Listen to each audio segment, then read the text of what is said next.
அதற்காக நான் கார்த்திகா கண்ணன். விரிவான செய்திகளை பார்ப்பதற்கு முன் தலைப்புச் செய்திகள்.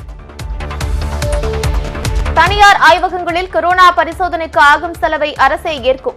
முதலமைச்சர் அனுமதி அளித்துள்ளதாக சுகாதாரத்துறை தகவல். தமிழகத்தில் மேலும் 106 பேருக்கு கொரோனா தொற்று உறுதி. மொத்த பாதிப்பு 1075 அதிகரிப்பு. மகாராஷ்டிரா, டெல்லியை தொடர்ந்து தமிழகத்திலும் 1000 தாண்டியது பாதிப்பு. சென்னையில் மேலும் 18 பேருக்கு வைரஸ் தொற்று. மொத்த எண்ணிக்கை 199 அதிகரிப்பு. திருப்பூரில் ஒரே நாளில் 35 பேருக்கு கொரோனா பாதிப்பு. கோவையில் 22 பேர் உட்பட மொத்த பாதிப்பு 119 அதிகரிப்பு. கொரோனா பாதிப்பால் சென்னையில் மேலும் ஒருவர் உயிரிழப்பு. தமிழகத்தில் வைரஸ் தொற்றால் மொத்தம் 11 பேர் மரணம். கொரோனா பாதிப்பிலிருந்து மீள அனைத்து கட்சிகளையும் அரவணைத்து செல்ல வேண்டும் என ஸ்டாலின் கருத்து. அரசை வாழ்த்த மனமில்லை என அமைச்சர் ஜெயக்குமார் பதிலடி. கோவையில் கொரோனா அச்சத்தில் இளைஞர் தற்கொலை. கால்வாயில் குதித்து உயிரை மாய்த்துக் கொண்ட சோகம். நாடு முழுவதும் 24 மணி நேரத்தில் 918 பேருக்கு கொரோனா. உயிரிழந்தவர்களின் எண்ணிக்கை 273 உயர்வு. மகாராஷ்டிராவில் கொரோனாவால் பாதிக்கப்பட்டவர்களின் எண்ணிக்கை 2000 நெருங்கியது. மும்பையில் மட்டும் 1298 பேருக்கு பாதிப்பு. இந்தியாவிற்கு வரவேண்டிய மருத்துவ உபகரணங்கள் வேறு நாட்டிற்கு அனுப்பப்படவில்லை. அமெரிக்கா முன்கூட்டியே ஆர்டர் செய்ததாக வெளியுறவு அமைச்சகம் விளக்கம். கொரோனாவால் இந்தியாவின் வளர்ச்சி விகிதம் 5 விழுக்காடாக சரியும். 40 ஆண்டுகளில் இல்லாத அளவுக்கு வீழ்ச்சியடையும் என்றும் உலக வங்கி கணிப்பு. உலகம் முழுவதும் கொரோனா உயிரிழப்பு 1,12,000 தாண்டியது. பிரிட்டனில் உயிரிழந்தவர்களின் எண்ணிக்கை 10,000 கடந்தது. கொரோனா சிகிச்சை முடிந்து வீடு திரும்பினார் பிரிட்டன் பிரதமர் போரிஸ் ஜான்சன். அலுவலக பணிகளை சில நாட்களுக்கு தொடர முடியாது என மருத்துவர்கள் தகவல்.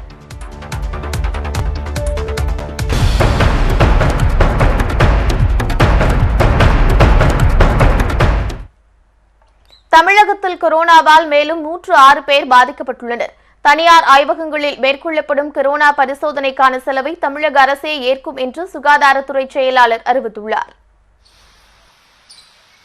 தமிழகத்தில் கொரோனா வைரஸ் பரவுவதை தடுக்கும் நோக்கில் தமிழக அரசு மற்றும் சுகாதாரத்துறையினர் தீவிர முன்னெச்சரிக்கை நடவடிக்கைகளை எடுத்து வருகின்றனர். இந்நிலையில் சென்னை தேனாம்பேட்டையில் உள்ள டிஎம்எஸ் வளாகத்தில் செய்தியாளர்களிடம் பேசிய சுகாதாரத்துறை செயலாளர் பீலா ராஜேஷ், தமிழகத்தில் கொரோனா வைரஸால் பாதிக்கப்பட்டவர்களின் எண்ணிக்கை 1075 அதிகரித்துள்ளதாக தெரிவித்தார். வீட்டு கண்காணிப்பில் இருப்பவர்களின் எண்ணிக்கை 39,041. அரசாங்க கண்காணிப்பில் இருப்பவர்களின் எண்ணிக்கை 162. 28 நாள் கண்காணிப்பு முடித்தவர்களின் எண்ணிக்கை 58,189. சாம்பிள்ஸ் இதுவரையில் டெஸ்ட் செய்யப்பட்ட நம்பர் 10,655. Covid positive cases 1075. இதுல 106 16 பேர் டிராவல் ஹிஸ்டரி உடையவர்கள், 90 பேர் அவர்களுடைய கான்டாக்ட்ஸ். டெத் ஒரு டெத் ஆக இதுவரைக்கும் மொத்த டெத் 11. டிஸ்சார்ஜ் 6 பேர் டிஸ்சார்ஜ் ஆயிருக்காங்க. ஆக மொத்தம் டிஸ்சார்ஜ் எண்ணிக்கை 50. லேப்ஸ் இப்போ நம்மளோட லேப்ஸ் இன்க்ரீஸ் பண்ணியிருக்கோம். இப்போ 14 கவர்மெண்ட் லேப்ஸ் அப்ரூவல் வந்துருச்சு, 9 பிரைவேட் லேப்ஸ். தனியார் ஆய்வகங்களில் மேற்கொள்ளப்படும் கொரோனா பரிசோதனைக்கான செலவை தமிழக அரசே ஏற்கும் என்று பீலா ராஜேஷ் கூறியுள்ளார். பிரைவேட் செக்டர்ல ஒரு ரேட் ஃபிக்ஸ் பண்ணியிருக்காங்க டெஸ்டிங்காக. மாண்புமிகு முதலமைச்சர் அவர்கள் அறிவித்திருக்கார்கள். நாம எல்லா டெஸ்டிங்கும் எல்லா லேப்ஸும் கோஆர்டினேட்டட் வேல பிரைவேட்டையும் நாங்கள் யூஸ் பண்ணலாம். அதுக்குண்டான ஃபுல் அமௌண்ட்டையும் நம்மளோட மாண்புமிகு முதலமைச்சர் அவர்களின் அறிவிப்பின்படி கவர்மெண்ட்டே அதோட அமௌண்ட்டை பே பண்ணிடும். இன்ஃப்ளூயன்சா லைக் இல்னஸ், அதே மாதிரி severe acute respiratory infection, ILI, sorry எல்லாரையுமே நாங்கள் இப்போ ஒரு அக்ரெசிவ் டெஸ்டிங் அப்படின்னு பண்ணிட்டு இருக்கோம். இதுக்கான உண்டான டெஸ்டிங் கிட்ஸும் போதுமான அளவு எங்ககிட்ட தற்சமயம் இருக்கு. தமிழகத்தில் கொரோனாவால் 8 மருத்துவர்கள் பாதிக்கப்பட்டுள்ளதாக தெரிவித்த பீலா ராஜேஷ், கர்ப்பிணிகளுக்கு சிகிச்சை அளிக்க ஏற்கனவே சிறப்பு ஏற்பாடு செய்யப்பட்டுள்ளதாகவும் தெரிவித்தார். டாக்டர்ஸ் இதுல 8 பேர் இது வரைக்கும் டாக்டர்ஸ் ஹாஸ்பிட்டலைஸ் ஆயிருக்காங்க. இதுல 4 அதுல 2 railway doctor, 2 state government doctor, 4 private doctors.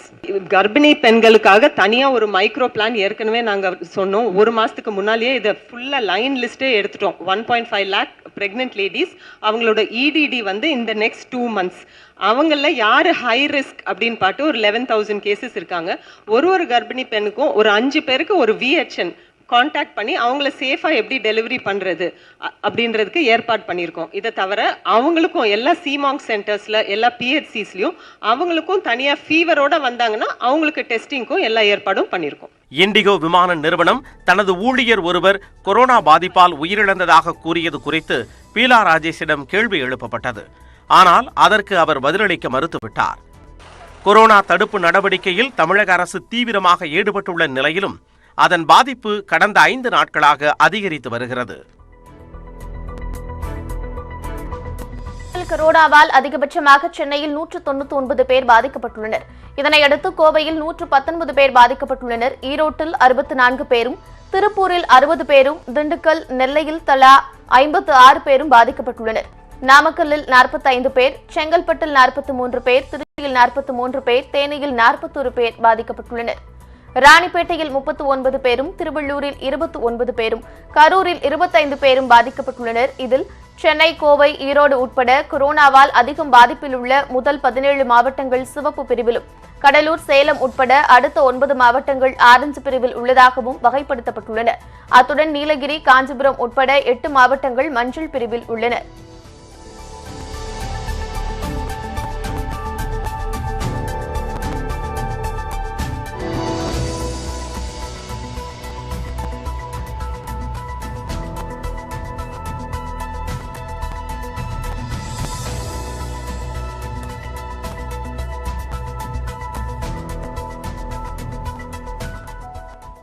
Chennai Royapuram மண்டலத்தில் கொரோனா பாதிப்பு 60ஐ கடந்துள்ளது. அதற்கு அடுத்தபடியாக திருவிக நகரில் 26 பேருக்கும், அண்ணாநகர், கோடம்பாக்கம் மண்டலத்தில் தலா 22 பேருக்கும் கொரோனா உறுதி செய்யப்பட்டுள்ளது.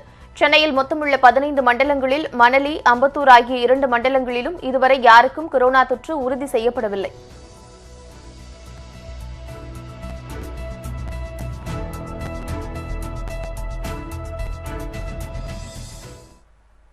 உலக நாடுகளை அச்சுறுத்தி வரும் கொரோனா பெருந்தொற்று பரவலை 6 நாடுகள் கட்டுப்பாட்டிற்குள் வைத்துள்ளன. கொரோனாவை கட்டுக்குள் வைத்துள்ள 6 நாடுகளுக்கும் தலைமை தாங்கும் பெண்களுக்கு பாராட்டுகள் குவிந்து வருகின்றன. கொரோனா பெருந்தொற்று பரவலால் வல்லரசு நாடுகள் மிரண்டு நிற்கின்றன. எனினும் Germany, New Zealand, Belgium, Finland, Iceland மற்றும் டென்மார்க் ஆகிய நாடுகள் அசத்தி வருகின்றன. இந்த 6 நாடுகளுக்கும் தலைமை வகிக்கும் பெண்கள் சமூக வலைதளங்களில் பேசுபொருளாகியுள்ளனர்.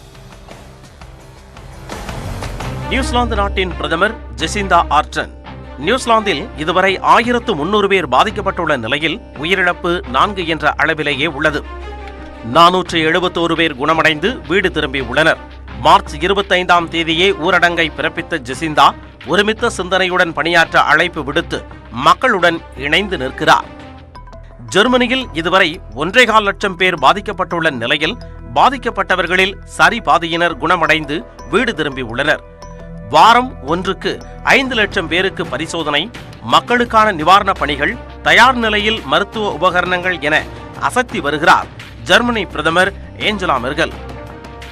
பெல்ஜியத்தை ஆளும் சோபி வில்மிஸ் கொரோனாவை கட்டுப்படுத்துவதில் முன்னணியில் நிற்கிறார். சுமார் 30,000 பேர் பாதிக்கப்பட்டுள்ள பெல்ஜியத்தில் 6,500 பேர் இதுவரை குணமடைந்துள்ளனர். 3,000 பேர் பாதிக்கப்பட்டுள்ள பின்லாந்தில் 49 பேர் உயிரிழந்ததாகவும் 300 பேர் குணமடைந்துள்ளதாகவும் அறிவிக்கப்பட்டுள்ளது. இத்தகைய நிலையில் அந்நாட்டில் விதிக்கப்பட்டுள்ள கட்டுப்பாடுகள் மே 13ஆம் தேதி வரை நீட்டிக்கப்பட்டுள்ளன. கொரோனாவை கட்டுப்படுத்தும் பணியில் முன்னணியில் நிற்கும் பின்லாந்தை ஆள்வதும் சன்னாமெரின் என்ற பெண்தான். கேத்ரின் என்ற பெண் ஆளும் ஐஸ்லாந்தில் இதுவரை 1,700 பேர் பாதிக்கப்பட்டுள்ளனர். எனினும் சரிபாதையினர் அதாவது 840 பேர் குணமடைந்து வீடு திரும்பியுள்ளனர். இதேபோல் டென்மார்க்கும் கொரோனாவை கட்டுப்படுத்துவதில் சிறப்பாக செயல்பட்டு வருகிறது. குறிப்பாக ஊரடங்கு காலத்தில் மேற்கொள்ளப்பட்ட பொருளாதார நடவடிக்கைகளுக்காக டென்மார்க் பிரதமர் மேட்டி ஃபிரெடரிக்சனை உலக நாடுகள் பாராட்டி வருகின்றன.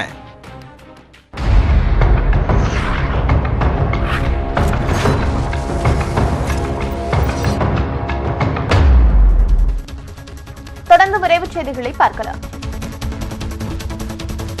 கொரோனா பாதிப்பால் இந்தியாவின் பொருளாதார வளர்ச்சி விகிதம் 2020ஆம் நிதியாண்டில் 5%ஆகவும் 2021ஆம் நிதியாண்டில் 2.8%ஆகவும் சரிவடையும் என உலக வங்கி கணித்துள்ளது. கொரோனாவை கட்டுப்படுத்த நாடு முழுவதும் 21 நாட்கள் ஊரடங்கு உத்தரவு அமல்படுத்தப்பட்டுள்ளது. இதனால் வர்த்தகம், சிறு குறு தொழில் நிறுவனங்கள், போக்குவரத்து என அனைத்தும் முடங்கி பொருளாதார சுழற்சி தடைபட்டுள்ளது. இதனால் பொருட்கள் உற்பத்தியும் ஏற்கனவே உற்பத்தியான பொருட்கள் கிடைப்பதிலும் இடைவெளி ஏற்பட்டுள்ளது. இதனால் மார்ச் 31ஆம் தேதியுடன் முடிவடைந்த 2020ஆம் நிதியாண்டில் பொருளாதார வளர்ச்சி விகிதம் 5%ஆகவே இருக்கும் என உலக வங்கி கணித்துள்ளது. மேலும் நடப்பு 2021ஆம் நிதியாண்டில் இந்தியாவின் பொருளாதார வளர்ச்சி 2.8%ஆக சரிவடையும் என்றும், தெற்காசிய நாடுகளில் 40 ஆண்டுகளில் இல்லாத அளவுக்கு பொருளாதாரம் வீழ்ச்சியடையும் என்றும் உலக வங்கி தெரிவித்துள்ளது. சென்னை அண்ணா மேம்பாலம் அருகே பாமாயில் ஏற்றிச் சென்ற டேங்கர் லாரி கவிழ்ந்து விபத்துக்குள்ளானதில் பல ஆயிரம் லிட்டர் பாமாயில் சாலையில் கொட்டி வீணானது. வெளிநாட்டிலிருந்து இறக்குமதி செய்யப்பட்ட பாமாயில் சென்னை துறைமுகத்திலிருந்து டேங்கர் லாரி மூலம் மடிப்பாக்கத்திற்கு எடுத்துச் செல்லப்பட்டது. அண்ணா மேம்பாலம் அருகே சென்றபோது திடீரென ஓட்டுநரின் கட்டுப்பாட்டை இழந்து தடுப்புச் சுவர் மீது மோதி லாரி கவிழ்ந்தது. இதில் டேங்கர் லாரியில் இருந்த பல்லாயிரம் லிட்டர் பாமாயில் சாலையில் கொட்டி வீணானது.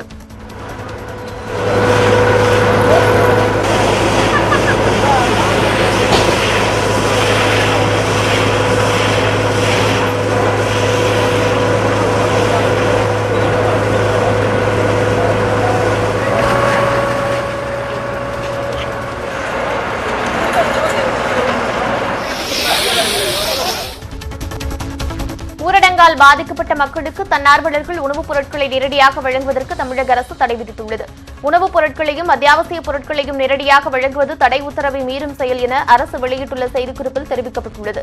இதுபோன்ற கட்டுப்பாடற்ற நடவடிக்கைகளால் நோய் தொற்று பரவும் என்று குறிப்பிட்டுள்ள தமிழக அரசு, உதவி செய்ய விரும்புவோர் மாவட்ட ஆட்சித்தலைவர், மாநகராட்சி ஆணையர், நகராட்சி ஆணையர், பேரூராட்சி செயல் அலுவலர், ஊராட்சி ஒன்றிய வட்டார வளர்ச்சி அலுவலரிடம் வழங்கலாம் என்று தெரிவித்துள்ளது.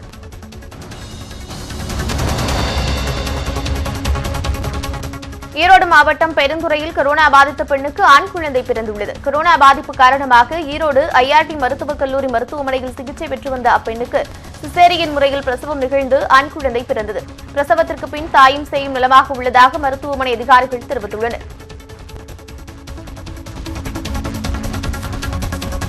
முகக்கவசம் அணிந்து வந்தால் தக்காளி விலையில் தள்ளுபடி கிடைக்கும் என திருப்பூரில் காய்கறி வியாபாரி கூறும் வீடியோ வெளியாகியுள்ளது. திருப்பூர் பழைய பேருந்து நிலையம் அருகே உள்ள சந்தையில் காய்கறி வியாபாரி ஒருவர் கொரோனா குறித்து விழிப்புணர்வை தனது வாடிக்கையாளர்களிடம் ஏற்படுத்தி வருகிறார். அந்த வகையில் வாடிக்கையாளர்கள் முகக்கவசம் அணிந்திருந்தால் அவர்களுக்கு தக்காளி கிலோ 15 ரூபாயிலிருந்து 12 ரூபாய்க்கு குறைத்து வழங்கப்படும் என கூறி விற்பனையில் ஈடுபட்டார். அதை வாடிக்கையாளர் ஒருவர் வீடியோ எடுத்து சமூக வலைதளத்தில் வெளியிட்டுள்ளார்.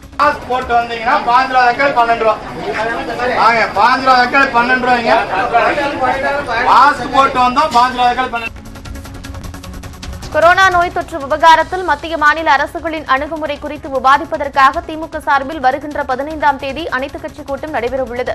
அக்கட்சியின் தலைவர் மு க ஸ்டாலின் தலைமையில் சென்னையில் உள்ள அண்ணா அறிவாலயத்தில் அன்றைய தினம் காலை 10 மணிக்கு இக்கூட்டம் நடைபெறுகிறது. அப்போது கொரோனா தடுப்பு நடவடிக்கையில் அரசின் செயல்பாடு மற்றும் பாதிக்கப்பட்ட மக்களின் நிலை குறித்து விவாதிக்கப்படும் என எதிர்பார்க்கப்படுகிறது. தமிழகத்தில் தன்னார்வலர்கள் தாங்களாக சென்று மக்களுக்கு உணவு வழங்கக்கூடாது என்ற அரசின் உத்தரவிற்கு திமுக தலைவர் மு க ஸ்டாலின் கண்டனம் தெரிவித்துள்ளார். இது தொடர்பாக அவர் வெளியிட்டுள்ள அறிக்கையில், ஜனநாயக நாட்டில் யாரும் எவருக்கும் உதவி செய்யலாம் என்றும் உதவி செய்யக்கூடாது என்பது சர்வாதிகாரம் என்றும் விமர்சித்துள்ளார். தனிமனித இடைவெளி பின்பற்றப்படாவிட்டால் காவல்துறை ஒழுங்குபடுத்தலாம் என கூறியுள்ள ஸ்டாலின், ஆனால் பாதிக்கப்பட்ட மக்களுக்கு உணவுப் பொருள் தரக்கூடாது என எப்படி உத்தரவிட முடியும் என கேள்வி எழுப்பியுள்ளார். இது தொடர்பாக மக்கள் நீதி மய்யம் தலைவர் கமல்ஹாசன் வெளியிட்ட ட்வீட்டில், அண்டை மாநிலமான கேரளா தொண்டு நிறுவனங்கள் இளைஞர்களின் உதவியை நாடி வரும் நிலையில் தமிழக அரசு தன்னார்வலர்கள் உதவி செய்யக்கூடாது என கூறியதற்கு கண்டனம் தெரிவித்துள்ளார். நெல்லையில் தந்தையின் இறுதிச் சடங்கில் பங்கேற்க முடியாமல் தவித்த மாற்றுத்திறனாளி பெண்ணுக்கு மாவட்ட நிர்வாகம் சிறப்பு ஏற்பாடு செய்து அனுப்பி வைத்தது. பாளையங்கோட்டை விரிவாக்க பகுதியான கேடிசி நகரைச் சேர்ந்த மாரீஸ்வரன் விக்னேஸ்வரி தம்பதி வாய் பேச முடியாத, காது கேட்காத மாற்றுத்திறனாளி தம்பதி ஆவர். இந்நிலையில் செங்கோட்டையில் உள்ள விக்னேஸ்வரியின் தந்தை திடீரென உடல்நலக்குறைவால் உயிரிழந்தார். தந்தையின் இறுதிச் சடங்கில் பங்கேற்க நினைத்த விக்னேஸ்வரி ஆட்சியர் அலுவலகம் வந்து அனுமதிக்காக காத்திருந்தார். நீண்ட நேரம் காத்திருந்தது குறித்து உதவி ஆட்சியர் சிவகுரு பிரபாகரனிடம் ஊடகத்துறையினர் தெரிவித்ததைத் தொடர்ந்து மாவட்ட நிர்வாகம் கார் ஏற்பாடு செய்து செங்கோட்டைக்கு அனுப்பி வைத்தது. கொரோனா தொற்று சிகிச்சைக்காக மருத்துவமனையில் அனுமதிக்கப்பட்டிருந்த பிரிட்டன் பிரதமர் போரிஸ் ஜான்சன் வீடு திரும்பினார். 2 வாரங்களுக்கு முன் கொரோனா தொற்றால் பாதிக்கப்பட்ட போரிஸ் ஜான்சன் வீட்டிலேயே தன்னை தனிமைப்படுத்திக் கொண்டார். ஒரு கட்டத்தில் உடல்நிலை மோசமானதால் லண்டனில் உள்ள செயின்ட் தாமஸ் மருத்துவமனையில் அனுமதிக்கப்பட்டார். சுவாச பிரச்சனை ஏற்பட்டதால் தீவிர சிகிச்சை பிரிவுக்கு மாற்றப்பட்ட அவர் மீண்டும் சில நாட்கள் கழித்து சாதாரண வார்டுக்கு மாற்றப்பட்டார். தற்போது வீடு திரும்பியுள்ள அவர் மருத்துவ கண்காணிப்பில் உள்ளதாகவும் அலுவல்களையும் தொடங்கவில்லை எனவும் தெரிவிக்கப்பட்டுள்ளது. தனக்கு சிகிச்சை அளித்த மருத்துவ பணியாளர்களுக்கு ட்விட்டரில் அவர் நன்றி தெரிவித்துள்ளார். ஊரடங்கு உத்தரவால் இணைய பயன்பாட்டாளர்களின் எண்ணிக்கை அதிகரித்திருக்கும் நிலையில் இதை பயன்படுத்தி நடிகைகளின் பெயரில் போலி புகைப்படங்களை பரப்புபவர்களின் எண்ணிக்கையும் அதிகரித்துள்ளது. இதுகுறித்த ஒரு செய்தி தொகுப்பை பார்க்கலாம். ஊரடங்கு உத்தரவால் இணைய பயன்பாட்டாளர்களின் எண்ணிக்கை அதிகரித்திருப்பதோடு போலி கணக்குகளின் எண்ணிக்கையும் போலி செய்திகள் பரவுவதும் அதிகரித்துள்ளது. இதில் வழக்கம் போல நடிகைகளுக்கு எதிரான இணைய வன்மங்கள் அதிகரிக்க தொடங்கியுள்ளன. பிரேமம் படத்தின் மூலம் தென்னக அளவில் புகழ் பெற்றவர் நடிகை அனுபமா பரமேஸ்வரன்.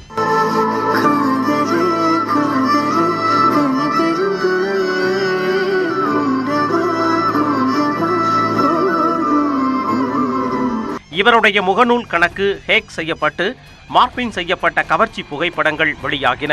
இதனால் அதிர்ச்சி அடைந்த அனுபமா சைபர் கிரைமில் புகார் அளித்துள்ளார். அத்துடன் இதுபோன்ற செயல்களில் ஈடுபடுபவர்களுக்கு அக்கா தங்கை கிடையாதா என காட்டமாக இன்ஸ்டாகிராமில் பதிவிட்டுள்ளார். இதேபோன்று மார்பிங் சர்ச்சையில் சிக்கியுள்ளார் மற்றொரு நடிகையான மீரா மிதுன். சோசியல் மீடியாவில் இருக்கும் கணக்குகளை ஆதார் அட்டையுடன் இணைத்தால் மட்டுமே இதுபோன்ற குற்றங்களை தீர்க்க முடியும் என சொல்லியுள்ள மீரா, பெண்களின் பாதுகாப்பில் பிரதமர் கவனம் செலுத்த வேண்டும் என ட்வீட் செய்துள்ளார். இது ஒரு பக்கம் இருக்க, போலி கணக்குகளின் தொல்லையால் சமூக வலைத்தளங்களில் இருந்தே விலகி ஓடியிருக்கிறார் பிக் பாஸ் புகழ் அபிராமி. இந்த போலி புகைப்படங்களை விடவும் இதை நிஜம் என நம்பி தன்னை தாக்கும் பொதுமக்களை கண்டு அதிசயிப்பதாக அபிராமி வருத்தம் தெரிவித்துள்ளார். இதேபோல் மற்றொரு பிக் பாஸ் புகழ் நடிகையான லாஸ்லியாவின் பெயரிலும் போலி ஆபாச வீடியோக்கள் சில தினங்களாக இணையத்தில் அதிக அளவில் பரவி வந்தன. ஆரம்பத்தில் இது குறித்து பேசாமல் இருந்த லாஸ்லியா பின்னர் பொய்களும் எதிர்மறையான எண்ணங்களும் சூழ்ந்துள்ள இவ்வுலகை புன்னகையால் மட்டுமே நாம் கடக்க வேண்டும் என குறிப்பிட்டுள்ளார். ஒரு பக்கம் கொரோனாவின் கோரப்பிடியில் இருந்து தப்பிக்க மக்கள் போராடி கொண்டிருக்க, இன்னொரு பக்கம் இதுபோன்ற போலி செய்திகளையும் போலி புகைப்படங்களையும் பரப்பி களங்கம் ஏற்படுத்துபவர்களின் எண்ணிக்கை அதிகரித்திருப்பது அதிர்ச்சியை ஏற்படுத்தியுள்ளது.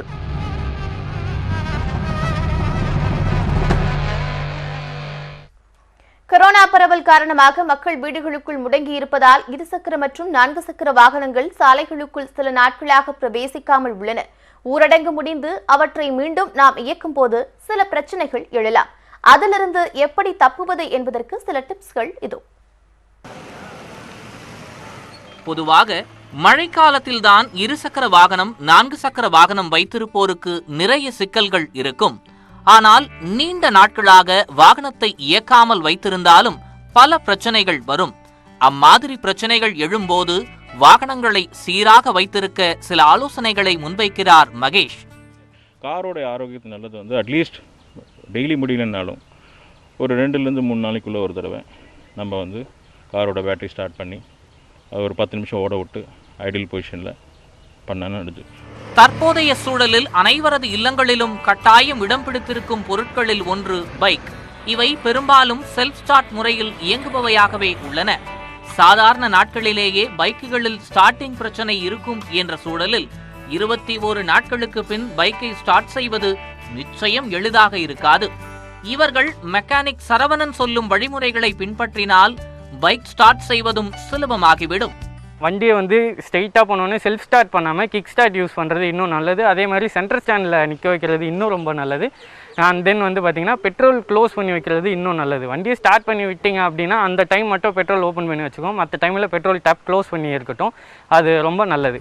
வாய்ப்பு கிடைத்தால் வண்டியை ஏற்கனவே நிறுத்தியுள்ள இடத்திலிருந்து சற்று தள்ளி நிறுத்துவது, கார் டயர்களுக்கு கீழ் பலகை வைப்பது என சில எளிய வழிமுறைகளை பின்பற்றினாலே வாகன பழுதிற்கு செலவு செய்யும் ஒரு சிறிய தொகையாவது நிச்சயம் நம்மால் சேமிக்க முடியும்.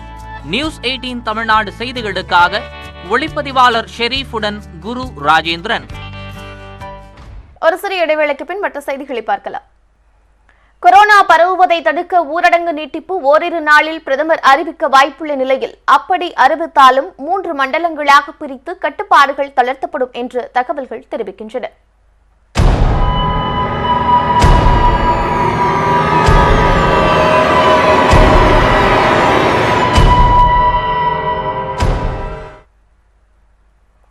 இந்தியாவில் ஊரடங்கை நீட்டிப்பது தொடர்பாக உயர் அதிகாரிகளுடன் பிரதமர் நரேந்திர மோடி ஆலோசனை நடத்தினார்.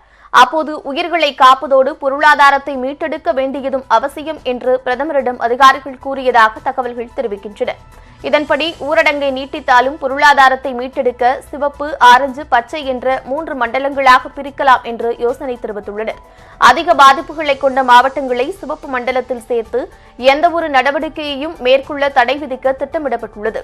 குறைந்த அளவிலான பொது போக்குவரத்து, விவசாய பொருட்களை அறுவடை செய்வது போன்ற குறைந்தபட்ச நடவடிக்கைகளுக்கு ஆரஞ்சு மண்டலத்தில் அனுமதி அளிக்கப்படும் என்றும், பச்சை மண்டலத்தில் ஊரடங்கு மேலும் தளர்த்தப்படும் என்றும், அந்த பகுதிகளில் சிறு குறு தொழில் நிறுவனங்கள் சில கட்டுப்பாடுகளுடன் செயல்படுவது உள்ளிட்டவற்றிற்கு அனுமதி அளிக்கப்படும் என்றும் தகவல்கள் தெரிவிக்கின்றன.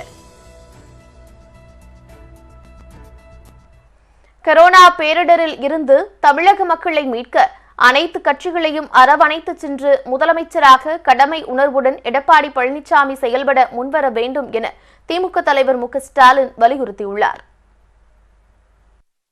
கொரோனாவின் தாக்கம் நாளுக்கு நாள் அதிகரித்து வருவதால் ஊரடங்கு முடிவை தாமதமில்லாமல் அறிவிக்க வேண்டும் என முதலமைச்சர் எடப்பாடி பழனிசாமிக்கு மு க ஸ்டாலின் கடிதம் எழுதியிருந்தார். இதற்கு பதிலளித்த முதலமைச்சர் எடப்பாடி பழனிசாமி, அரசின் மீது ஆதாரமற்ற குற்றச்சாட்டுகளை ஸ்டாலின் கூறுவதாகவும் அவரது சந்தர்ப்பவாத அரசியலை காட்டுவதாகவும் சாடியிருந்தார். இதற்கு பதிலளிக்கும் வகையில் மு க ஸ்டாலின் எழுதியுள்ள கடிதத்தில், அரசு எதுவும் செய்யவில்லை என தான் சொல்லவில்லை என விளக்கமளித்துள்ளார்.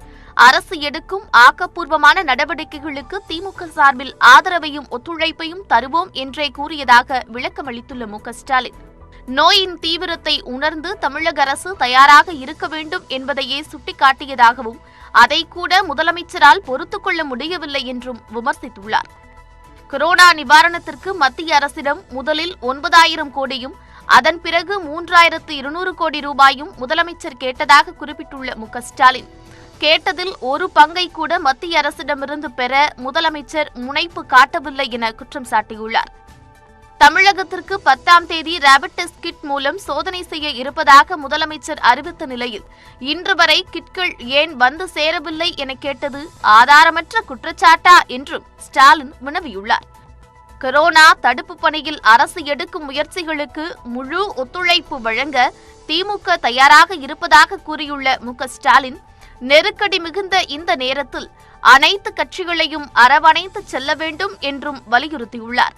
தமிழக மக்களை மீட்க பொறுப்புள்ள முதலமைச்சராக கடமை உணர்வுடன் செயல்பட முன்வர வேண்டும் என்றும், கொரோனா காலம் முடிந்த பிறகே அரசியல் என்பதை முதலமைச்சர் எடப்பாடி பழனிசாமி நினைவில் வைக்க வேண்டும் என்றும் மு க ஸ்டாலின் வலியுறுத்தியுள்ளார்.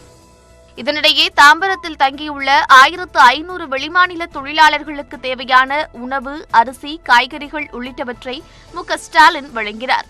இதேபோன்று குருநானக் கல்லூரியில் தங்கியுள்ள 500க்கும் மேற்பட்ட வெளிமாநில தொழிலாளர்களுக்கு தேவையான அத்தியாவசிய பொருட்களை குருநானக் டிரஸ்ட் மூலமாக வழங்கினார். வீடு, வாசல் மற்றும் உறவுகளை துறந்து வாழ்வாதாரம் தேடி வந்த பிற மாநில தொழிலாளர்களின் உழைப்பு அளப்பரியது என ட்விட்டரில் குறிப்பிட்டுள்ள அவர், நன்றியுணர்வோடு அவர்களுக்கு துணை நிற்போம் என தெரிவித்துள்ளார்.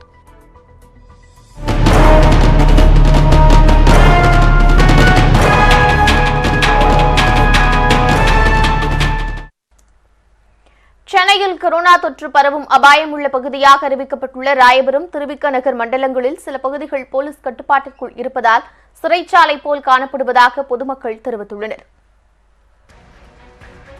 தமிழகத்தில் கொரோனா பாதிப்பு நாளுக்கு நாள் அதிகரித்து வருகிறது. இதனை கருத்தில் கொண்டு கடும் கட்டுப்பாடுகள் விதித்து போலீசார் கண்காணித்து வருகின்றனர். இந்நிலையில் சென்னையில் கொரோனா தொற்று அதிகம் பரவும் அபாயம் இருக்கக்கூடிய பகுதிகளாக கண்டறியப்பட்டுள்ள ராயபுரம், திருவிக நகர் மண்டலத்தின் சில பகுதிகளில் ஏராளமான போலீசார் குவிக்கப்பட்டு இரவு பகலாக அவர்கள் கண்காணிப்பில் ஈடுபட்டுள்ளனர். மேலும் வீட்டில் ஒரு நபர் மட்டுமே வெளியே வர வேண்டும். அப்படி வெளியே வரும்போது அதற்கான காரணத்தை கட்டாயம் போலீசாருக்கு தெரிவிக்க வேண்டும். பக்கத்து வீட்டில் உள்ளவர்களிடம் பேசக்கூடாது. தங்கள் வீட்டு வாசலில் கிடைக்கும் காய்கறிகளை மட்டுமே வாங்க வேண்டும். இருசக்கர வாகனத்தில் வெளியே செல்ல வேண்டும் என்றால் போலீசாரின் அனுமதி பெறுவது அவசியம். வெளிநபர்கள் யாரும் உள்ளே செல்லக்கூடாது என்பன உள்ளிட்ட கடும் கட்டுப்பாடுகள் விதிக்கப்பட்டுள்ளன. காலை 6 மணி முதலே மருத்துவ குழுவினர் மற்றும் சுகாதாரத்துறையினர் என பலரும் ராயபுரம் மற்றும் திருவிக நகர் மண்டலத்தின் சில பகுதிகளில் ஆய்வுகளை நடத்தி வருகின்றனர். அத்துடன் அத்தியாவசிய பொருட்களை வாங்க வீட்டில் ஒருவர் மட்டுமே அனுமதிக்கப்படுகின்றனர். சமையல் எரிவாயு சிலிண்டர் கூட வாடிக்கையாளரின் வீடு தேடி சென்று வழங்குவதில்லை என்று முகவர்கள் தெரிவித்துள்ளனர். இதற்காக போலீசார் கண்காணிப்பு பகுதியில் இருந்து சிலிண்டர் கொண்டு வரும் பணியாளர் தொலைபேசி மூலமாக வாடிக்கையாளரை அழைப்பார். பின்னர் வீட்டிலிருந்து ஒருவர் மட்டும் வந்து சிலிண்டரை எடுத்துச் செல்ல உத்தரவிடப்பட்டுள்ளது. எங்கேயுமே போகிறது இல்லையே, இங்கேருந்து வீட்டுக்குள்ளேயே தான் இருக்கிறோம். யாரும் வெளியிலேருந்து எல்லாம் யாரும் வர்றது கிடையாது. இங்கே இருக்கிறவங்க மட்டும் போவாங்க வருவாங்க. பக்கத்துலேயே எதிரிலே கடை இருக்குது, அங்கே வந்து எல்லாம் வாங்கிட்டு போயிடுவோம். அவ்வளோதான். சகஜமாக பக்கத்து வீட்டில் பேசிக்கிறோம் இல்லை கிடையாது. யாருக்கிட்ட யாரும் பேச வேணான்றாங்க. அங்கே ஊரில் அவங்க ஒரு தம்பி இருக்குது, அதனால் யாரும் எதுவும் பேசிக்காதீங்க, அவங்கவுங்க வீட்டில் அவங்கவுங்க இருங்க அப்படின்னு சொல்லிட்டு அதனால் யாரும் கீழே இறங்கி வர்றதில்ல. பண்ணுறாங்க கஸ்டமர் நாங்களே ஃபோன் பண்ணி வர வச்சு அவங்கள வந்து எடுத்துன்னு போயிடுறாங்க. அப்போல்லாம் கஸ்டமர் கொஞ்சம் இதாக கோஆப்ரேட் பண்ணுறாங்க நல்லா. இப்போ இந்த மாதிரி இடத்துக்கு போகும்போது உங்களுக்கு என்ன பயமாக இருக்கா? பயமாக தானே இருக்குது எங்களுக்கு. ஆனால் பரவாயில்ல, கஸ்டமர் நாங்கள் ஃபோன் பண்ண போது அவங்களே எடுத்துன்னு போயிடுறாங்க. 4 மாடி 3 மாடி வந்து அவங்களே எடுத்துன்னு போயிடுறாங்க. கொரோனா அச்சம் காரணமாக ராயபுரம் மற்றும் திருவிக நகர் பகுதிகளில் சேகரிக்கப்படும் குப்பைகள் வழக்கமான இடத்திற்கு பதில் வேறொரு இடத்தில் கொட்டப்பட்டு உடனடியாக எரிக்கப்படுவதாக தூய்மை பணியாளர்கள் தெரிவித்துள்ளனர். சந்தில் போக ஆளுக்கு மாப்பு இதெல்லாம் கொடுத்து க்ளோஸ்லாம் கொடுத்து பண்ணியிருக்கோம். வேலை செய்கிறவங்களை வந்து நாங்கள் வந்து எல்லாம் எடுத்து குப்பை கிளியர் பண்ணி லாரி வர வச்சு லாரியில் கிளியர் பண்ணி போட்டுருக்கோம். இப்போ இங்கே எடுக்கிற குப்பையை ஏதோ தனிப்பட்ட வைக்கிறோம். அது எங்கே இது பண்ணுறோம்? அது டிடிஎஃப்னு ஒன்று தனியாக இருக்குது, ஜோன் 5ல் தனியாக இடம் இருக்குது. இப்போ தான் கொண்டு போய் வைக்கிறோம். மொத்தத்தில் ஒரே மாதிரி தான் சாப் பண்ணுறோம். இப்போ இங்கே வந்து வந்ததால் கொஞ்சம் ஸ்ட்ராங்காக மருந்துலாம் போட்டு எக்ஸ்ட்ரா பண்ணுறோம். பீச்சிங் பவுடர் போடுறது, மருந்து போடுறது எல்லாமே பண்ணுறோம். இந்த இடத்துல இருந்து மட்டும். கொரோனா தடுப்பு நடவடிக்கையாக அரசு பல்வேறு கட்டுப்பாடுகளை விதித்து போலீசார் மூலம் கண்காணித்து வந்தாலும் பல்வேறு பகுதிகளில் மக்கள் அலட்சியமாக பொதுவெளியில் நடமாடி வருகின்றனர்.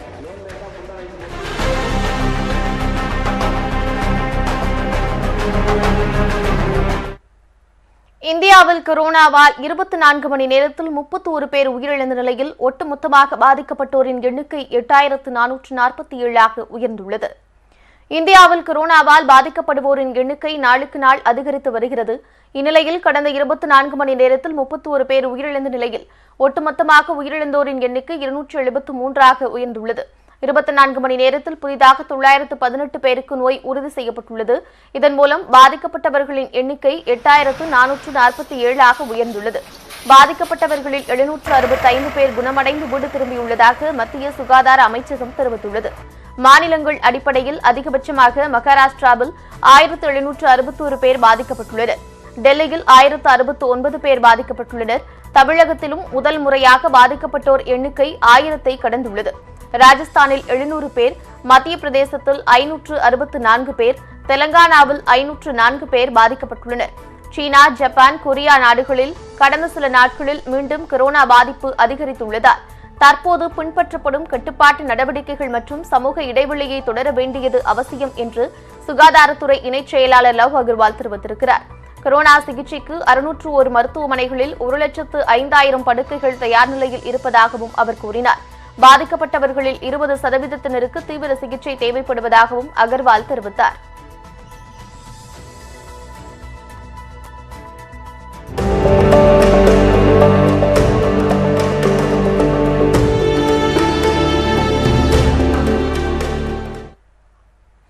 தமிழர்கள் அதிகம் வசிக்கும் மும்பையின் குடிசை பகுதியான தாராவியில் கொரோனா பாதிப்பு 40 தாண்டியுள்ளது. தாராவி பகுதி கொரோனா கட்டுப்பாட்டு மண்டலமாக அறிவிக்கப்பட்டுள்ளதால் அங்குள்ள சாலைகள் மூடப்பட்டிருக்கின்றன.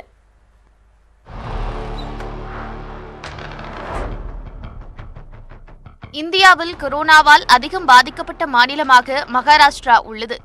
இந்தியா முழுவதும் 8000க்கும் மேற்பட்டோர் பாதிக்கப்பட்டுள்ள நிலையில் மகாராஷ்டிராவில் மட்டுமே பாதிப்பு 2000 நெருங்குகிறது. ஒட்டுமொத்த மாநில பாதிப்பில் வர்த்தக நகரமான மும்பையில் மட்டுமே 80% தொற்று ஏற்பட்டுள்ளது. மும்பையின் புகழ்பெற்ற தாஜ் தங்கும் விடுதியில் பணியாற்றும் 6 பேருக்கு கொரோனா தொற்று உறுதியாகியுள்ளது. இந்தியாவின் பொருளாதார தலைநகராக விளங்கும் அதிகமாக பாதிக்கப்பட்டுள்ள மும்பையின் மையப்பகுதியில்தான் ஆசியாவின் மிகப்பெரிய குடிசை பகுதியான தாராவி அமைந்திருக்கிறது.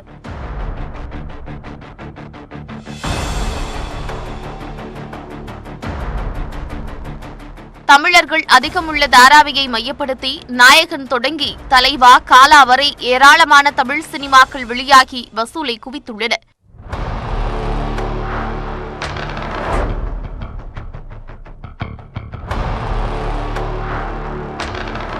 தாராவியின் மொத்த பரப்பளவு 2.5 சதுர கிலோமீட்டர் மட்டுமே. இதற்குள் தான் சுமார் 7 லட்சத்திற்கும் அதிகமான மக்கள் குடிசைகளில் முடங்கி கிடக்கின்றனர். இதனாலேயே கொரோனா மிக வேகமாக இங்கு பரவும் என்று அஞ்சப்படுகிறது. ஏப்ரல் 1ஆம் தேதி தாராவியில் 56 வயதான ஒருவருக்கு முதல் கொரோனா தொற்று உறுதி செய்யப்பட்டது. தொற்று கண்டறியப்பட்ட அன்றே அவர் உயிரிழந்தார். இவை அடுத்த சில நாட்களில் ஒற்றை இலக்கில் ஆரம்பித்து தற்போது எண்ணிக்கை 40ஐ கடந்துள்ளது. மிக நெருக்கடியான மக்கள் கூட்டமாக வாழும் பகுதி என்பதால் தாராவி குறித்த அச்சம் அனைத்து பகுதியினருக்கும் அதிகரித்துள்ளது. இந்நிலையில் தாராவியில் வீடு வீடாக சென்று அனைவருக்கும் மருத்துவ பரிசோதனை மேற்கொள்ளும் நடவடிக்கையை அம்மாநில அரசு தொடங்கியுள்ளது. பிளேக் தொடங்கி பல்வேறு வைரஸ்களையும் எதிர்கொண்டு மீண்ட தாராவி கொரோனாவையும் வென்று வர வேண்டும் என்பதே அனைவரது எதிர்பார்ப்பு. இந்தியாவுக்கு வரவேண்டிய மருத்துவ உபகரணங்கள் எதுவும் வேறு நாடுகளுக்கு திருப்பி அனுப்பப்படவில்லை என்று வெளியுறவு அமைச்சகம் விளக்கமளித்துள்ளது. கொரோனா வைரஸ் பரவலை கட்டுப்படுத்த மத்திய அரசு தீவிர நடவடிக்கைகளை எடுத்து வருகிறது. இதன்படி சீனாவிடம் துரித பரிசோதனை கருவிகளுக்கு ஆர்டர் கொடுக்கப்பட்டதாக கூறப்படுகிறது. ஆனால் இந்தியாவுக்கு வரவேண்டிய மருந்துகள் அமெரிக்காவுக்கு திருப்பிவிடப்பட்டதாக குற்றச்சாட்டுகள் எழுந்துள்ளன. இது தொடர்பாக நியூஸ் 18 தமிழ்நாடு எழுப்பிய கேள்விகளுக்கு வெளியுறவு அமைச்சக அதிகாரிகள் பதிலளித்துள்ளனர். அதில் இந்திய தரப்பில் சில நாட்களுக்கு முன்புதான் ஆர்டர் கொடுக்கப்பட்டதாக குறிப்பிடப்பட்டுள்ளது. அமெரிக்கா, பிரேசில் உள்ளிட்ட நாடுகள் 2-3 வாரங்களுக்கு முன்பே ஆர்டர் கொடுத்துள்ளதாகவும் அதிகாரிகள் தெரிவித்துள்ளனர். எனவே இந்தியாவுக்கு வரவேண்டிய மருத்துவ உபகரணங்கள் திருப்பிவிடப்படவில்லை என்றும் துரித பரிசோதனை கருவிகள், வெண்டிலேட்டர்கள் உள்ளிட்ட உபகரணங்களை விரைவில் இந்தியாவுக்கு கொண்டு வருவதற்கான முயற்சியில் இந்திய தூதரகங்கள் ஈடுபட்டுள்ளதாகவும் வெளியுறவு அமைச்சகம் தெரிவித்துள்ளது. மனைவியின் சிகிச்சைக்காக 130 கிலோமீட்டர் தொலைவுக்கு சைக்கிளிலேயே சென்று உரிய நேரத்தில் மருத்துவமனையில் சேர்த்திருக்கிறார் 65 வயதுடைய கணவர். எப்படி சாத்தியமானது இந்த நெடுந்தூர பயணம்?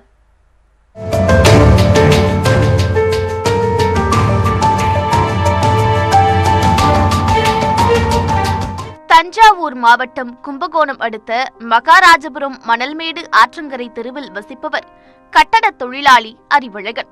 புற்றுநோயால் பாதிக்கப்பட்ட இவரது மனைவி மஞ்சுளா கடந்த 3 மாதங்களாக புதுச்சேரி ஜிப்மர் புற்றுநோய் சிகிச்சை மையத்திற்கு சென்று சிகிச்சை பெற்று வருகிறார். கடந்த 24ஆம் தேதி பிறப்பிக்கப்பட்ட ஊரடங்கால் 15 நாட்களுக்கு மேலாக சிகிச்சை பெற முடியாமல் மனைவி தவித்திருக்கிறார். இதனால் என்ன செய்வது என தெரியாமல் கைபிசைந்த கணவர் வீட்டில் இருந்த பழைய சைக்கிளில் மனைவியை பின்னால் அமர வைத்து புதுச்சேரிக்கு புறப்பட்டுள்ளார். மன துணிச்சல் நம்பிட்டேன். எம்மாந்துறையாக இருந்தாலும் போய் தீர்றேன். கடலாம் சென்னையோட்டே தாண்டிருக்கு போகுது. துணிச்சலில் தான் கிளம்பணும். அது துணிச்சல் ஒன்று. 2வது இருந்தால் செத்து பிடிதே எல்லாம் பிடிந்து சார். இருந்தால் செத்துடுதே என்னங்கிற ஒரு பாதிப்பில் அலட்டியில் எங்கே தான் போகிறோம் வரேன்னு தெரியல. சைக்கிளில் தான் போகிறோம், நடந்து போகிறோமா என்னன்னு தெரியல. நான் பாட்டுக்கு போயிட்டே இருட்டோம். பைத்தியங்குழி மாதிரி நான் பாட்டுக்கு போயிட்டு இருக்கோம். ஒரு உயிரை காவந்து பண்ணுங்கிற எண்ணத்திலே போயிட்டேன். ஊரடங்கு காலத்தில் பல சூழ்நிலைகள் எதிராக இருந்தாலும் மனைவியின் உடல்நிலை சரியாக வேண்டும் என்பதில் கவனமாக இருந்த அறிவழகன் கும்பகோணத்திலிருந்து 130 கிலோமீட்டருக்கு அப்பால் உள்ள புதுச்சேரி ஜிப்மர் மருத்துவமனைக்கு சைக்கிளிலேயே சென்று சேர்த்திருக்கிறார். இந்த 18 மணி நேர பயணத்தில் மனதில் ஓடியது மனைவியின் உயிரை காப்பாற்ற வேண்டுமே என்பது மட்டும் இருந்ததாக மனம் திறந்திருக்கிறார் அறிவழகன். நமக்கு இனிமேலுக்கு எதுவும் தேவை கிடையாது. நம்ம கட்டின மனைவி எங்கேயோ பிறந்து வளர்ந்து நம்ம வீட்டுக்கு உப்பள்ளி போட வந்தாலும் நம்ம பாழாக்கக்கூடாது. நம்மளால் ஒன்றும் செய்ய முடியாத பணம் காசு இல்லைன்னாலும் நம்ம நேரடியாகனாவது போய் சேர்ந்து அவங்கவுங்க கையில் காலில் விழுந்து, டாக்டர் கையில் காலில் விழுந்து என்னுடைய மனைவியை காவந்து போடுறதுக்காக தான் நான் போடணும் ஒழிஞ்சு வேற எதுக்காக நான் போகிறேன்.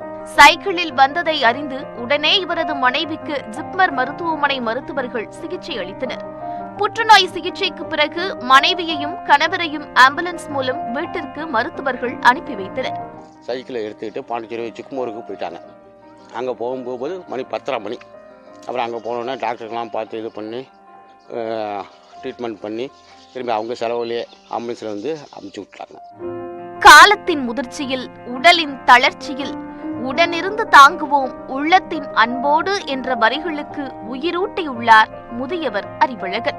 நியூஸ் 18 தமிழ்நாடு செய்திகளுக்காக மயிலாடுதுறை செய்தியாளர் கிருஷ்ணகுமார்.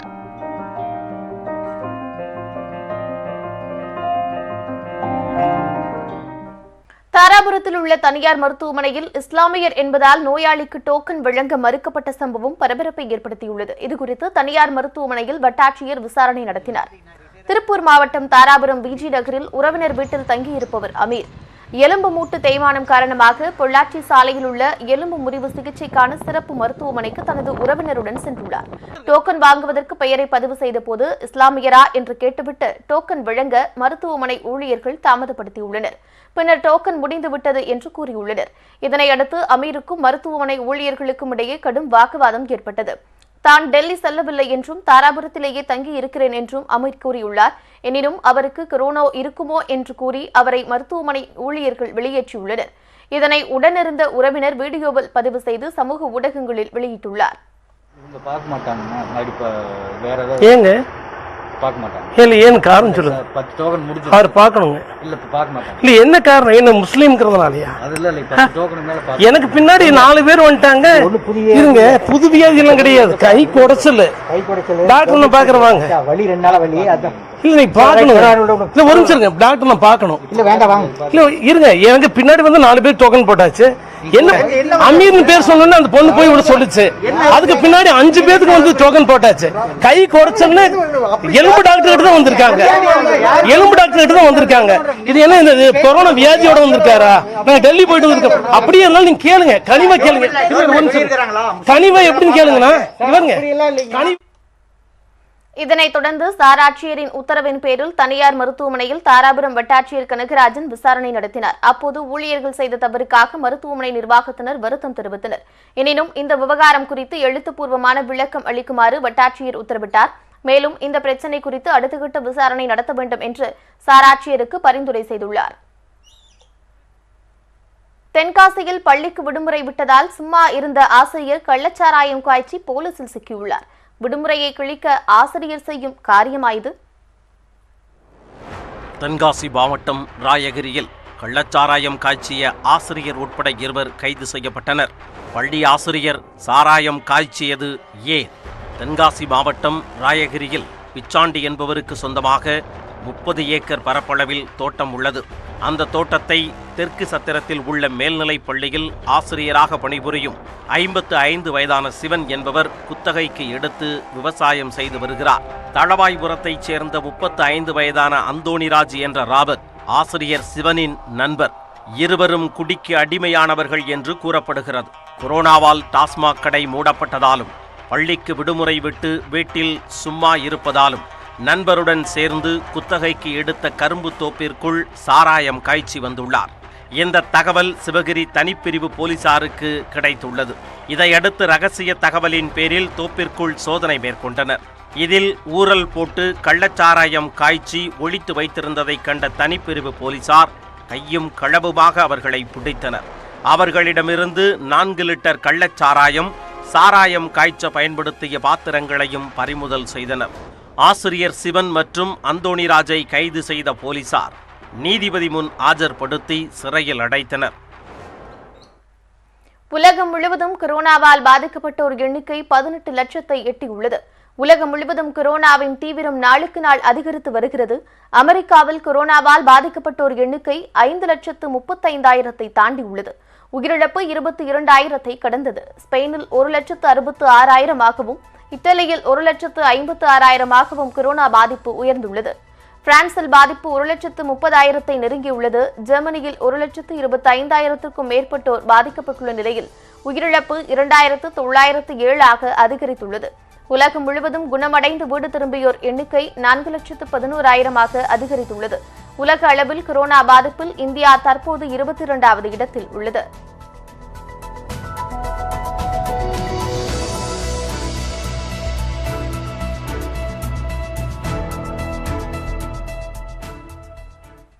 அமெரிக்காவில் மிக அதிக பாதிப்புக்கு ஆளாகி இருக்கும் நியூயார்க் நகரில் வசிக்கும் தமிழர்கள் கொரோனா வைரஸ் தொற்று ஏற்படுத்தியுள்ள தாக்கம் குறித்து பகிர்ந்துள்ள கருத்துக்களை தற்போது பார்க்கலாம்.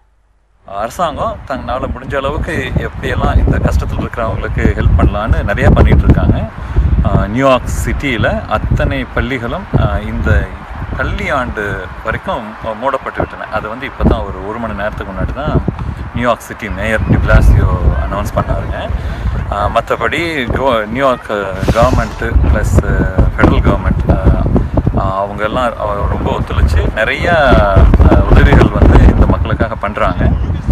சில விஷயங்கள் பார்த்திங்கன்னா கிட்டத்தட்ட ஒரு குடும்பத்துக்கு நம்ம ஊர் கணக்கு பிரகாரம் எவ்வளோ செலவு ஒரு கிட்டத்தட்ட ஒரு $3,500 பக்கம் மந்த்லி செலவுக்காக எல்லா பக்கம் பணம் அனுப்புகிறாங்க. இங்கிலாந்தின் தலைநகரான லண்டன் அதகலமாகியிருக்க அந்நாட்டின் வடமேற்கு பகுதியில் வசிக்கும் தமிழர்கள் என்ன நினைக்கின்றனர் தற்போது பார்க்கலாம். பிள்ளைங்களெல்லாம் வாக்கு கொண்டு போகிறதும் சைக்கிளிங் பண்ணுறதும் இப்படியெல்லாம் பண்ணி ஒரு நல்ல ஃபேமிலி டைம் ஆட்டு நாங்கள் அது ஒரு பாசிட்டிவ் ஒரு வேல நாங்கள் எப்படியாவது இந்த கஷ்டமான இந்த பேண்டமிக் டேஸ் எப்படியாவது செலவழிக்கலான்ட்டு நாங்கள் எய்ம் பண்ணிகிட்ருக்கோம். எங்களுக்கு கீ ஒர்க்கர்ஸ் டாக்டர்ஸ் அண்ட் அவங்கள மாதிரி அதர் கீ ஒர்க்கர்ஸ் எல்லாரும் ரவுண்ட் த கிளாக் ஒர்க் பண்ணிகிட்டே இருக்காங்க. ஸோ நாங்கள் அவங்களுக்காக ரொம்ப நன்றி சொல்கிறோம். அமெரிக்காவில் தொடர்ந்து உயிரிழப்புகள் அதிகரித்து வரும் நிலையில் அவசர நிலையை நீட்டிப்பது குறித்து ட்ரம்ப் என்ன முடிவெடுக்கப் போகிறார் என்ற எதிர்பார்ப்பு எழுந்துள்ளது.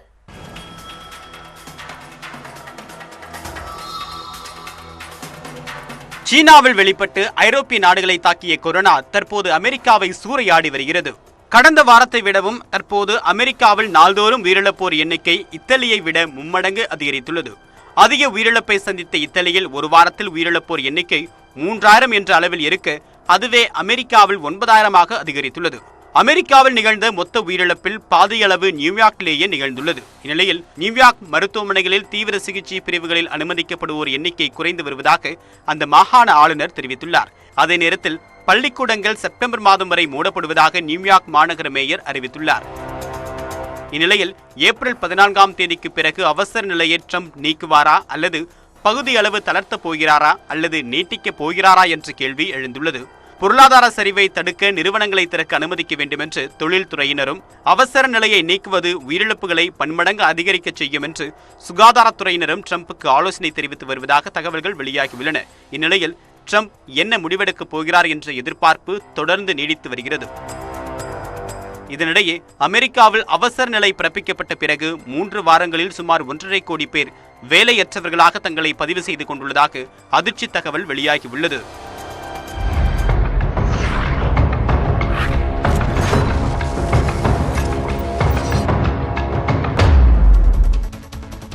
தொடர்ந்து விரைவுச் செய்திகளை பார்க்கலாம். கோவை அருகே கொரோனா அச்சத்தினால் வாய்க்காலில் குதித்து விவசாயி ஒருவர் தற்கொலை செய்து கொண்டார். கோவை மாவட்டம் சூலூர் அருகே உள்ள பூரண்டம்பாளையம் பகுதியைச் சேர்ந்தவர் பழனிசாமி. 38 வயதான இவர் தனக்கு கொரோனா வந்துவிட்டதாக கடந்த 4-5 நாட்களாக பிதற்றியபடி இருந்தார். இதனையடுத்து அவரை மருத்துவமனைக்கு அழைத்துச் செல்ல மனைவி சுதா முடிவெடுத்தார். பைக்கை பழனிசாமி ஓட்ட அவருடன் மனைவியும் சென்றார். செஞ்சேரிமலை பகுதியில் இருசக்கர வாகனத்தை நிறுத்திய பழனிசாமி திடீரென சிஏபி வாய்க்காலில் குதித்தார்.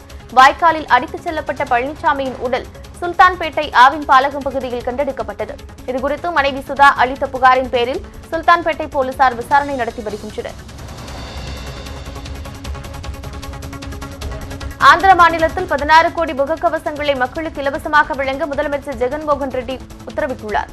ஆந்திராவில் 5 கோடியே 30 லட்சம் மக்கள் உள்ள நிலையில் ஒவ்வொருவருக்கும் தலா 3 முகக்கவசங்கள் இலவசமாக கிடைக்கும் நிலை ஏற்பட்டுள்ளது. முன்னதாக அதிகாரிகளுடன் ஆலோசனை மேற்கொண்ட ஜெகன்மோகன் ரெட்டி கொரோனா தடுப்பு நடவடிக்கைகளை தீவிரப்படுத்துமாறு உத்தரவிட்டார். ஆந்திராவில் இதுவரை 9,107 பேருக்கு கொரோனா பரிசோதனை மேற்கொள்ளப்பட்டுள்ளது. மேலும் 32,349 பேருக்கு பரிசோதனை செய்யப்பட உள்ளது.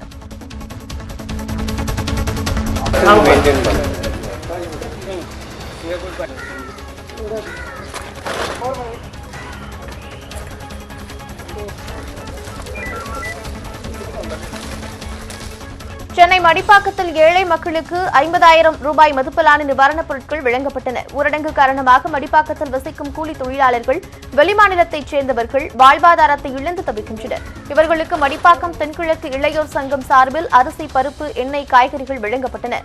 தனிமனித இடைவெளியை பின்பற்றி நின்ற மக்களுக்கு காவல் ஆய்வாளர் மகேஷ் பொருட்களை வழங்கினார்.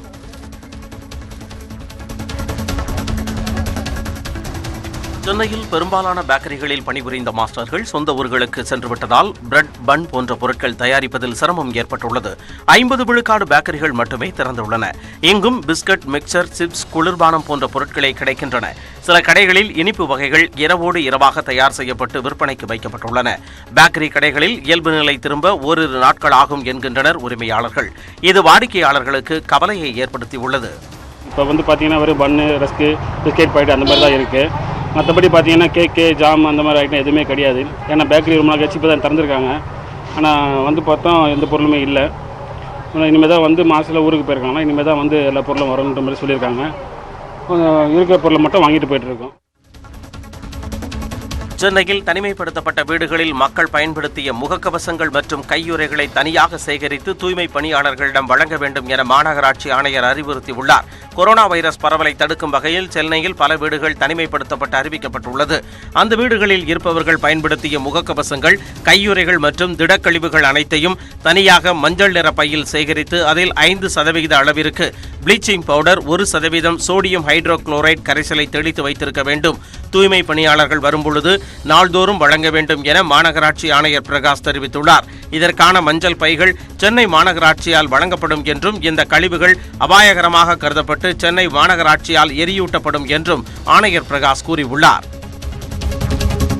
கொரோனா தொற்று பரவ திமுக ஒரு காரணம் என்று மீன்வளத்துறை அமைச்சர் ஜெயக்குமார் குற்றம் சாட்டியுள்ளார். சென்னையில் செய்தியாளர்களிடம் பேசிய அவர், ஊரடங்கு உத்தரவு குறித்து மத்திய அரசு அறிவிப்பதே சரியாக இருக்கும் என்றும், ரயில் மற்றும் விமானங்களை நிறுத்த மத்திய அரசை முடிவு செய்ய வேண்டும் என்றும் கூறினார். கொரோனா பரவுவதை தடுக்க தமிழக அரசு தீவிர நடவடிக்கை எடுத்த நிலையில் சட்டப்பேரவையை ஒத்திவைக்க வேண்டும் என்று மு.க. ஸ்டாலின் வலியுறுத்தியதாக கூறினார். ஆனால் வண்ணாரப்பேட்டை கூட்டத்தில் ஸ்டாலின் கலந்து கொண்டதாகவும், தமிழகம் முழுவதும் திமுகவினர் கூட்டம் நடத்தியதாகவும் ஜெயக்குமார் குற்றம் சாட்டினார். 1000 பேர் கூடிய பொதுக்கூட்டத்திலே ஸ்டாலின் அவர்கள் கலந்து கொண்டு பேசினார் என்பது இந்த நேரத்தில் குறிப்பிடத்தக்கது. திமுக கட்சியை சேர்ந்தவர்கள் அவரது தலைவரின் பாணியிலேயே தமிழ்நாட்டில் பல்வேறு மாவட்டங்களில் 16/3/2020 அன்று நடைபெற்ற கூட்டத்தில் கலந்து கொண்டு பேசுவதோடு மட்டுமல்லாமல் அவருடைய எண்ணம் சட்டமன்றத்திற்கு வந்தால் கொரோனா பரவும், ஆனால் பொதுக்கூட்டத்தில் பேசினால் நோய் பரவாது. இதுதான் ஸ்டாலினுடைய பாணி என்பதை நாட்டு மக்கள் புரிந்து கொள்ள வேண்டும். திமுக கட்சி தான் நோய் தொற்று பரவ காரணமாக இருந்துள்ளது. இது நாட்டு மக்களுக்கே நிச்சயமாக தெரிந்த ஒன்று. பெரம்பலூரில் நாய் ஒன்று பிஸ்கட் டப்பாவுக்குள் தலையை விட்டு அதிலிருந்து விடுபட முடியாமல் போராடியது. ஊரடங்கு காரணமாக கடைகள் அடைக்கப்பட்டுள்ளதுடன் பொதுமக்களும் வெளியே வர தடை விதிக்கப்பட்டுள்ளதால் தெருவோரம் சுற்றித் திரியும் நாய்கள் உணவின்றி தவித்து வருகின்றன. இந்நிலையில் 4 ரோடு பகுதியில் குப்பை தொட்டியில் கிடந்த டப்பாவில் பிஸ்கட் தூள் இருந்ததை கண்ட நாய் ஒன்று அதை சாப்பிட முயன்றது. ஆனால் பசியின் வேகத்தில் தலையை உள்ளே விட்டதில் டப்பாவுக்குள் மாட்டிக்கொண்டது. நீண்ட நேரமாக தலையை வெளியே எடுக்க முடியாத நாய் அங்கும் இங்குமாக ஓடியது. இதை கண்ட அப்பகுதியில் இருந்த பெண்கள் பிஸ்கட் டப்பாவை கத்தியால் அறுத்து நாயை விடுவித்து உணவும் வைத்தனர். ஆனால் பசியில் இருந்த நாய் உணவில் கவனம் செலுத்தாமல் தப்பித்தோம் பிழைத்தோம் என அங்கிருந்து ஓடிச் சென்றது.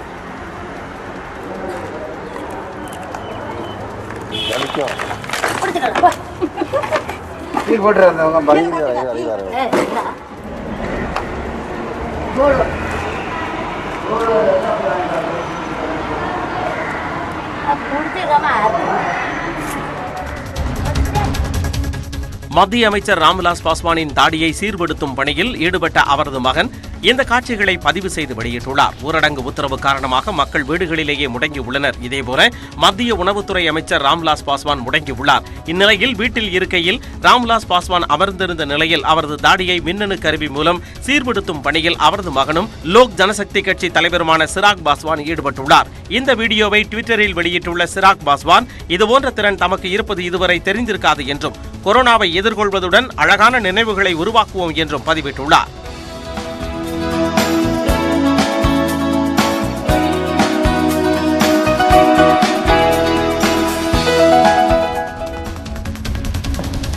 பஞ்சாபில் ஊரடங்கை மீறியதை தட்டி கேட்டதற்காக காவல் அதிகாரியின் கையை வெட்டிய நிகாங் பிரிவினர் 9 பேர் கைது செய்யப்பட்டனர். பாட்டியாலா பகுதியில் காவல்துறையினர் சோதனையில் ஈடுபட்டிருந்தனர். அப்போது அந்த வழியே சரக்கு வாகனத்தில் ஏறி வந்த நிகாங் பிரிவைச் சேர்ந்தவர்களிடம் போலீசார் அனுமதி அட்டையை கேட்டனர். ஆனால் அந்த வாகனம் தடுப்புகளை உடைத்துக் கொண்டு முன்னேறி சென்றது. தடுக்கச் சென்ற துணை காவல் ஆய்வாளர் ஹர்ஜித் சிங்கின் கையை வெட்டிய அந்த கும்பல் 2 காவலர்களையும் காயப்படுத்திவிட்டு தப்பியது.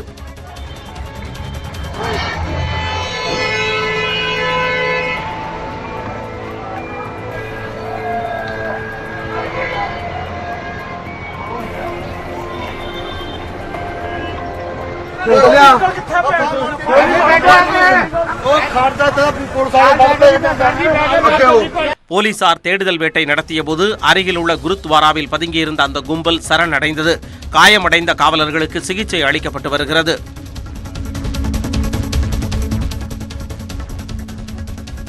ஊரடங்கு உத்தரவு நடைமுறையில் இருக்கும் நிலையில் ஆந்திராவில் சட்டப்பேரவை உறுப்பினர் ஒருவர் நன்கொடை அளித்தோரின் புகைப்படங்கள் கொண்ட பேனர்களை கட்டிக்கொண்டு ஆதரவாளர்கள் படைசூழ நலத்திட்ட உதவிகள் வழங்கியது பரபரப்பை ஏற்படுத்தியுள்ளது. ஆளும் கட்சியான ஒய்எஸ்ஆர் காங்கிரஸ் கட்சியின் காளஹஸ்தி தொகுதி சட்டமன்ற உறுப்பினர் மதுசூதனன் ரெட்டி அந்த விளம்பர பிரியர். தனிமனித இடைவெளியை கடைபிடிக்க அரசு போராடி வரும் நிலையில் எம்எல்ஏ ஒருவரின் இத்தகைய செயல் ஆளும் தரப்பினருக்கு தர்ம சங்கடத்தை ஏற்படுத்தியிருக்கிறது.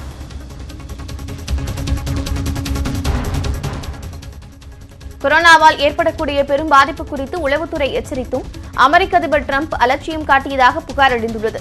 கொரோனாவால் உலகில் அதிக பாதிப்புக்குள்ளான நாடாக அமெரிக்கா மாறி அவதிப்பட்டு வருகிறது. உயிரிழப்பும் 20,000 கடந்து பேரிழப்பை சந்தித்திருக்கிறது. இந்நிலையில் கொரோனாவால் பெரும் பாதிப்பு ஏற்படும் என்று முன்னெச்சரிக்கை நடவடிக்கை மேற்கொள்ள வேண்டும் என்றும் வெள்ளை மாளிகையை உளவுத்துறையினர் எச்சரித்ததாகவும் தன் மீது கொண்ட அதீத நம்பிக்கையால் அதிபர் டிரம்ப் அதில் கவனம் செலுத்தாமல் தீவிரத்தை குறைத்தே கூறி வந்ததாகவும் தி நியூயார்க் டைம்ஸ் நாளிதழ் செய்தி வெளியிட்டுள்ளது. இது அமெரிக்க மக்களுக்கு கடும் அதிர்ச்சியை ஏற்படுத்தியுள்ளது. சவுதி அரேபியாவில் கொரோனா வைரஸ் பரவலை தடுக்க காலவரையற்ற ஊரடங்கு உத்தரவு பிறப்பிக்கப்பட்டுள்ளது. கடந்த வாரம் சவுதியில் தலைநகர் ரியாத் உள்ளிட்ட முக்கிய நகரங்களுக்கு மட்டும் 24 மணி நேர ஊரடங்கு உத்தரவு பிறப்பிக்கப்பட்டது. நாட்டின் பிற பகுதிகளில் மாலை 3 மணி முதல் காலை 6 மணி வரை மக்கள் நடமாட தடை விதிக்கப்பட்டிருந்தது. இந்நிலையில் நோய் தொற்றுக்கு ஆளானவர்களின் எண்ணிக்கை 4033 அதிகரித்த நிலையில் நாடு முழுவதும் மறு அறிவிப்பு வரும் வரையில் காலவரையற்ற ஊரடங்கு உத்தரவு பிறப்பிக்கப்படுவதாக சவுதி உள்துறை அமைச்சகம் தெரிவித்துள்ளது.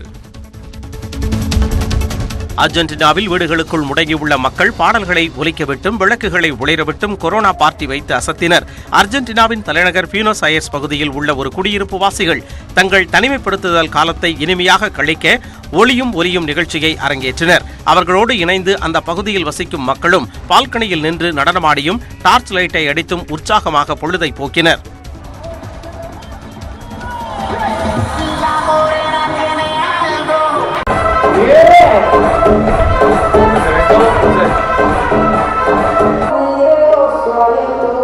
இத்துடன் இந்த செய்தி தொகுப்பு நிறைவடைந்தது. தொடர்ந்து செய்திகளை அறிந்து கொள்ள news 18 Tamil Facebook, Twitter, YouTube உள்ளிட்ட வலைதள பக்கங்களை பார்க்கவும்.